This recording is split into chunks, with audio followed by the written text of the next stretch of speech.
In this video, we will be discussing the lymphatic drainage of the stomach and its implications during lymphatic resection of gastric cancer.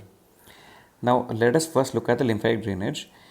We will divide the lymphatic drainage of the stomach for better understanding into two halves, the lesser curvature and the greater curvature. So, first let us look at the superior gastric group of nodes. The superior gastric group of nodes, these nodes, they drain the area of the stomach higher on the lesser curvature, as can be seen in this diagram. So this group of lymph nodes is the superior gastric group of nodes. These then drain into the left gastric and the paracardial nodes.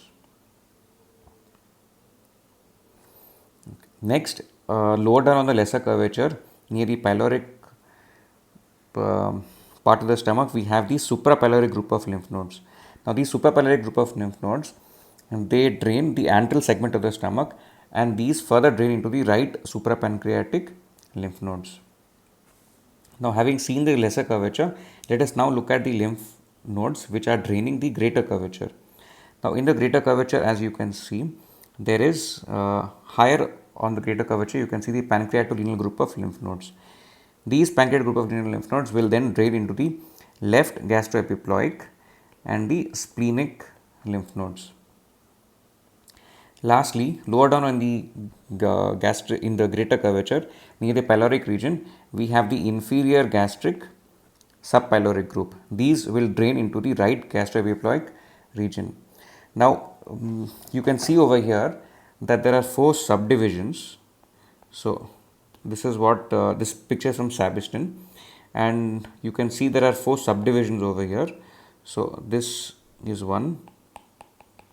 This is the second one, this is the third one, and this is the fourth one. This is not the same order as I had described, but these are the 4 regions of the stomach.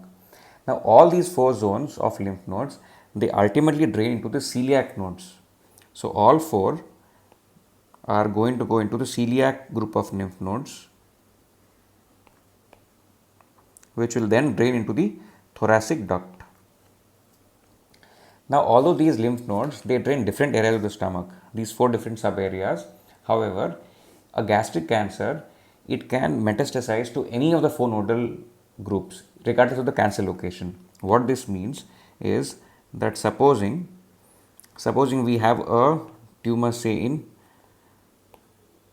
in this part. Now, this part, as we've discussed, it goes into the superior gastric group of lymph nodes. However, this can also metastasize to any other group. So, instead of going to the superior gastric group, that is the first nodes, you can go to the second, the third, or the fourth. So, that can happen. And this is because there is extensive submucosal plexus of lymphatics. Because there are so much submucosal plexus of lymphatics, therefore, a tumor in any one part of the stomach, it can drain into any of the 4 nodes.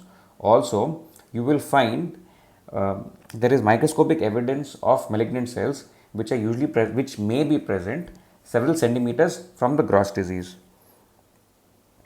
So, this is why the lymphatic drainage of the stomach is very important, because it has implications in the lymphatic resection in gastric cancer.